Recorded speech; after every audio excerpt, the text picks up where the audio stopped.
પહોંચીને મીરા વહુ અને કિંજલને ઘર ભેગા કરવાના છે. એ લોકોને થોડી રાહત તો મળે. બા, આ યમના સ્ટકના પાક ભાભીએ મંગાવે. કા તું નથી આવવાની? પકડ. બા, હું પણ દવાખાને આવું? મારે પણ સાહેબને જોવા છે. ના, અહીંયા ઘરે રે. અહીં કોઈ નથી ને? અરે છોડ્યું, કેટલી મારે બૂમો પાડવાની, હાલો જલ્દી. અરે સેજલ, કેટલી વાર પૈસા નીકળવું નથી આપણે? હા બા, બસ 2 મિનિટ, રૂપેશ આવે જ છે. કા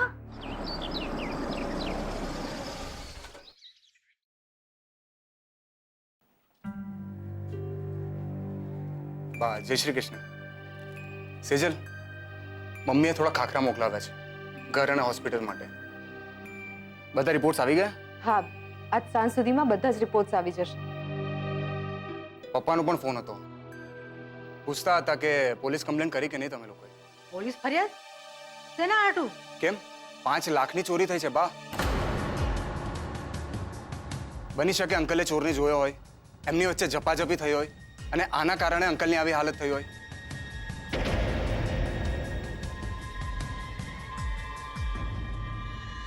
તો કમ્પ્લેન તો કરાવી જોઈએ ને? હા જીજુ, તમે બરાબર કહો છો.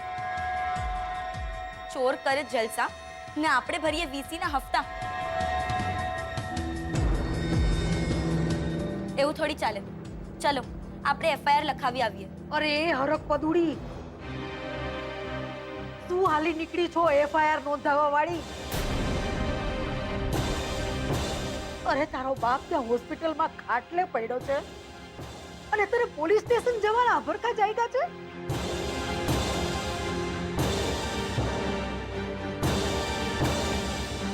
સાંભળી લે તું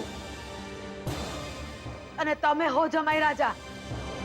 તમને લોકોને વાલો હોય કે ના હોય, મને મારા મોહનનો જીવ સૌથી વધારે વાલો છે.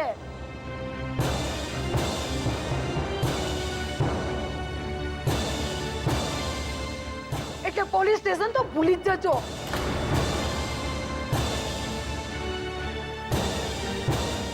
પણ બા, આપણે એફઆઈઆર લખાવવામાં જેટલું મોડું કરશું એટલું જ નુકસાન આપણને જ છે. કારણ કે બની શકે કે પછી ચોર આપણા હાથમાંથી જ છટકી જાય. તે છો છટકતો, પણ પોલીસ આપણા આંગણે આવશે તો કેટલી બદનામી થશે એનો કોઈએ વિચાર કર્યો છે?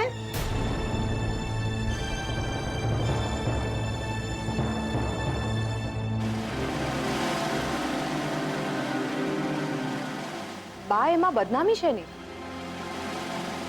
બદનામીનો ડર તો એને હોય ને જેના પેટમાં ચોર હોય.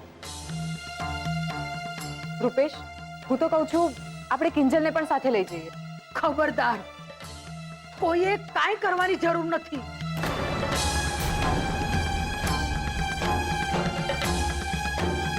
જ્યાં સુધી મારો મોહન ઘરે પાછો ન આવે ત્યાં સુધી બધાના મોઢે ખંભાથી તાળું એટલે તાળું.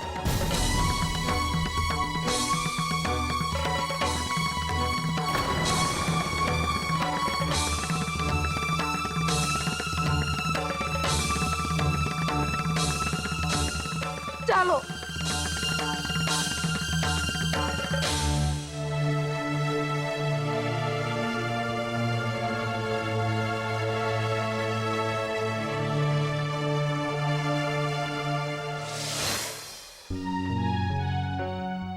એ ગુલાબ, હા સાહેબ. આમ આવ. તું આજે ચા પીવડાવીશ કે નહીં? સાહેબ ખાલી 5 મિનિટની રાહ જુઓ ને, હું દૂધ લઈ આવું. હમણાં દૂધ લેવા જશે તું? એ બબલુ, ચલ નીકળ, એટલો ટાઈમ નથી અમારી પાસે. સાહેબ સાંભળો, ખાલી 5 મિનિટ લાગશે સાહેબ. કેમ ગુલાબ, આ લોકો કેમ ચાલ્યા ગયા?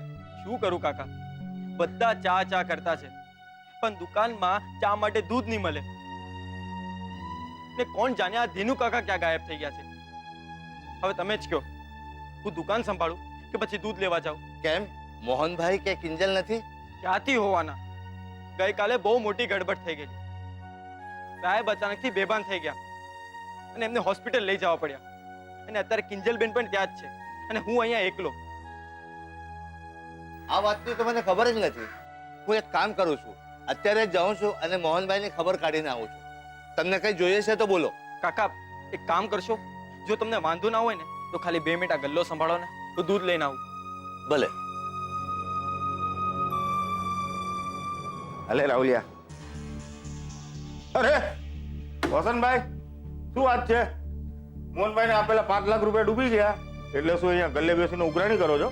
આ શું બોલો છો રાઘવભાઈ તમે? લે, તમને ખબર નથી?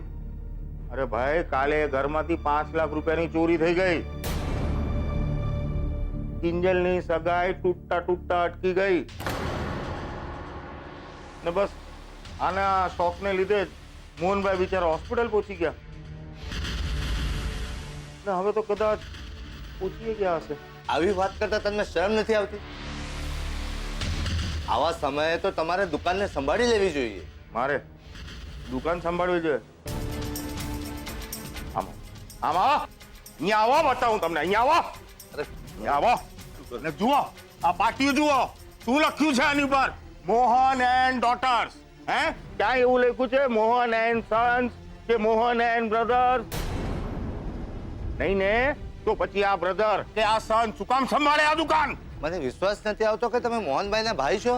ઓ, મારે તમારા સર્ટિફિકેટની કઈ જરૂર નથી, સમજ્યા ને? અને એ રાહુલિયા, ક્યાં ઉભો ઉભો શું કરે છે? દીનુ કાકા ક્યાં રહી ગયા? હવે તેલ લેવા ગયો તારો દીનુ કાકો. તમારું પાકીટ લઈ આવ ને, ચાલે અહીંયાથી. અહીંયા કોઈને સલાહ આપવા જેવી નથી. ચાલે.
કિંજલ, હા, જા ઘરે જઈને થોડો આરામ કરી લે. હું છું અહીંયા. નહીં સેજલ, આઈ એમ ઓકે. શું ઓકે? તારી હાલત તો જો.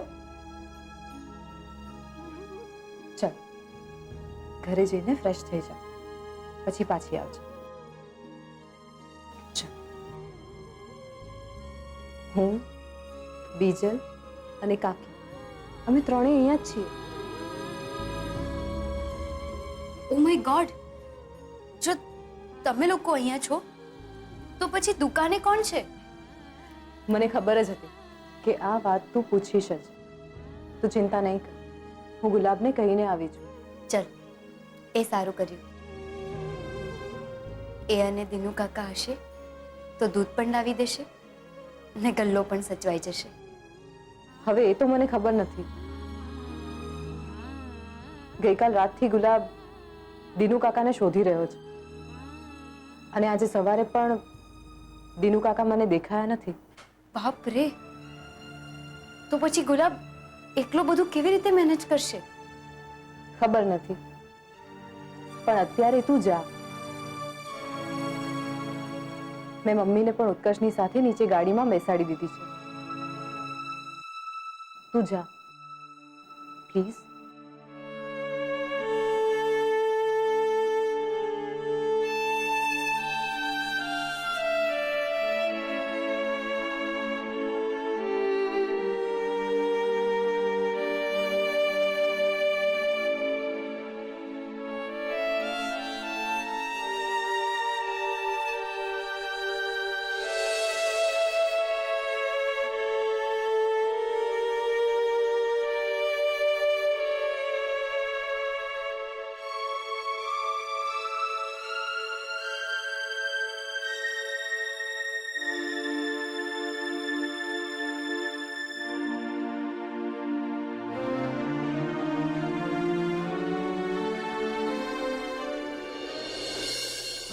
અરે વસંત કાકા તમે અહીંયા? કિંજલ, મોહનભાઈને કેમ છે અત્યારે?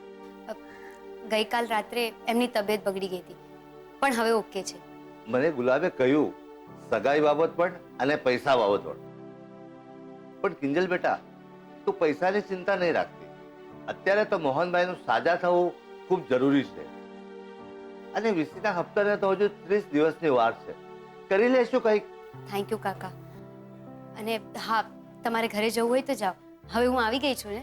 હું જાણું છું, પણ કિંજલ બેટા તને અત્યારે આરામની જરૂર છે. તું જા, હું છું ને. ગુલાબ તો આવતો જ હશે. અરે આવતો હશે નહીં, આવી ગયો. કિંજલબેન દૂધ લેવા ગયો હતો પણ જુઓ ને આટલું જ મળ્યું. હવે એટલા દૂધમાં આખા દિવસની ચા કેમની બનશે?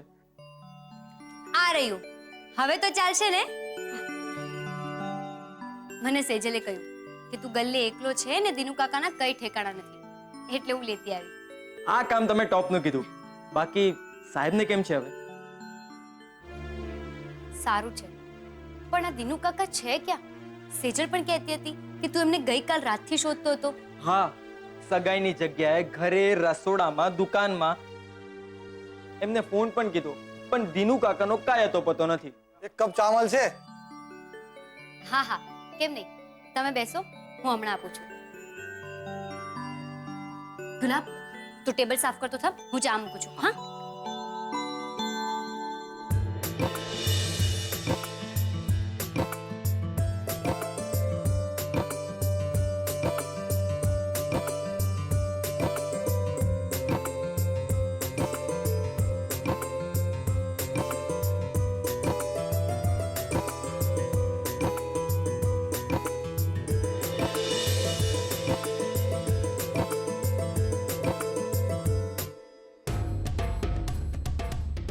આ દિનુ કાકા સગાઈના ટાઈમથી ગાયબ છે ને પૈસાની ચોરી પણ લગભગ એ જ ટાઈમે થઈ. તો ક્યાંક દિનુ કાકાએ તો ચોરી નહીં કરી હોય ને?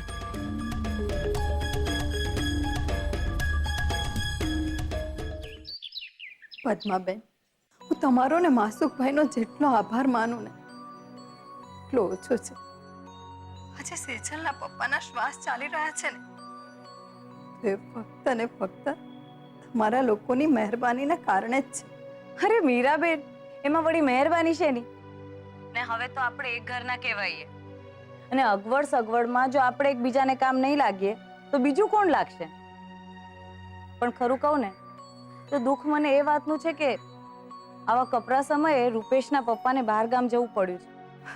તોય એ બિચારા ત્યાં બેઠા બેઠા પણ ડોક્ટરને કેટલા ફોન કરે છે. એ રૂપેશ કુમાર પણ ખડે પગે ઊભા જ રહે છે. અને તમે ખાખરા, મઠિયા કેટલું બધું મોકલાવતા જ રહો છો. મને તો એ નથી સમજાતું કે તમારું આટલું મોટું ઋણ અમે કેવી રીતે ચૂકવીશું. કહું, કન્યાદાન કરી દો એટલે બધું આવી ગયું. શું તમે પણ મીરાબેન. ચલો, એ બધું હવે મૂકો, આપણે સાંજે મળીએ હોસ્પિટલમાં. ઓકે? જય જીનેન્દ્ર. મૂકું હવે. જય જીનેન્દ્ર.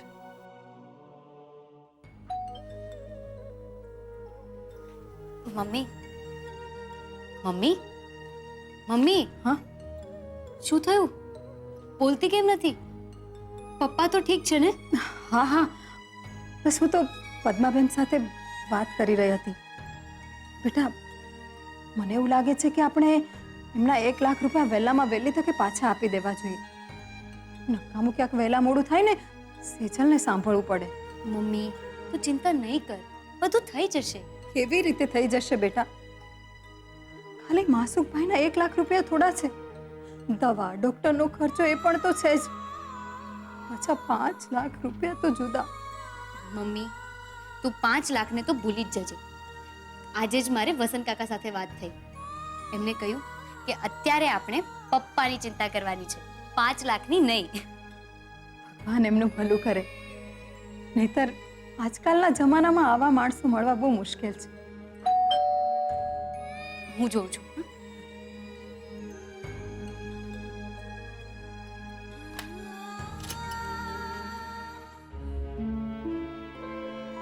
ઇન્સ્પેક્ટર તમે અહીંયા? હા, ઇન્સ્પેક્ટર રાણાને હું લઈને આવ્યો છું 5 લાખના ચોરને પકડવા માટે.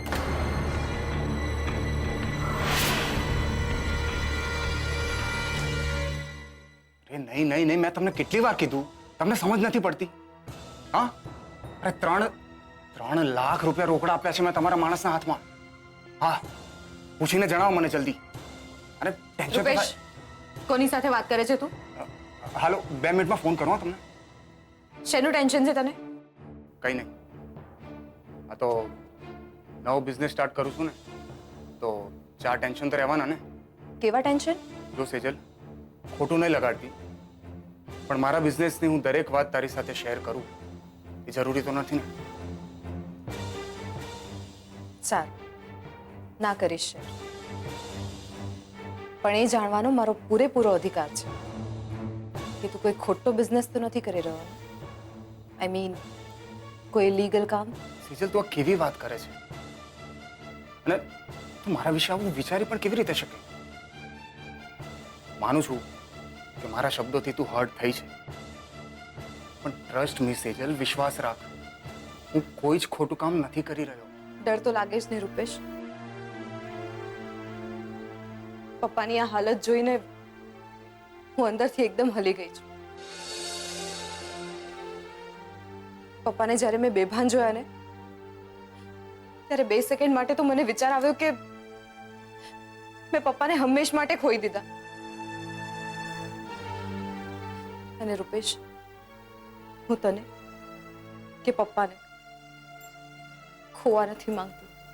સેજલ, એવું કંઈ જ નહીં થાય.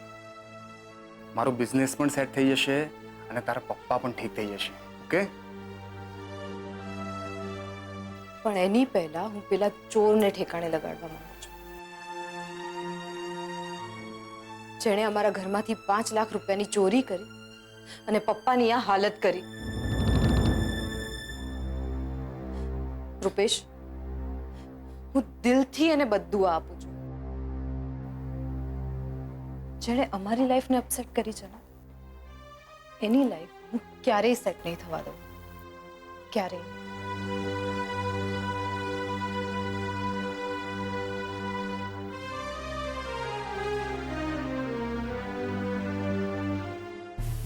પણ ઇન્સ્પેક્ટર સાહેબ, અમે લોકોએ તો 5 લાખની ચોરીની કોઈ ફરિયાદ નથી લખાવી. હા, પણ માસુક અંકલે લખાવી છે અને મને ખાસ કહ્યું છે કે હું ઇન્સ્પેક્ટરની સાથે રહું. અરે પણ પપ્પા હોસ્પિટલમાં છે, ઘરના બધા ટેન્શનમાં છે, એવામાં પોલીસના સવાલ જવાબ થોડું વધુ પડતું નહીં થઈ જાય? તમારી વાત લાગણીની દ્રષ્ટિએ સાચી છે કિંજલબેન, પણ કાયદો લાગણી નથી સમજતો. અમારું તો એક જ લોજિક છે કે ચોરીના મામલામાં જેટલું મોડું કરો એટલો ચોર વધારે ફાવી જાય.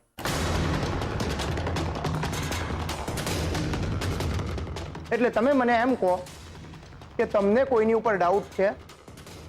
મોહનભાઈને કોઈની સાથે દુશ્મની,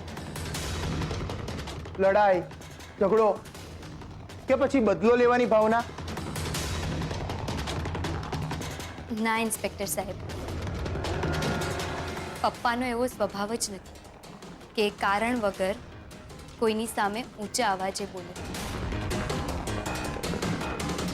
ને રહી વાત પૈસાની, તો અમારા સિવાય કોઈને ખબર નહોતી કે પૈસા લોટના ડબ્બામાં રાખ્યા છે. પણ 5 લાખ મોહનભાઈ પાસે આવ્યા એ વાતની ઘણા ખરાને તો ખબર હતી ને.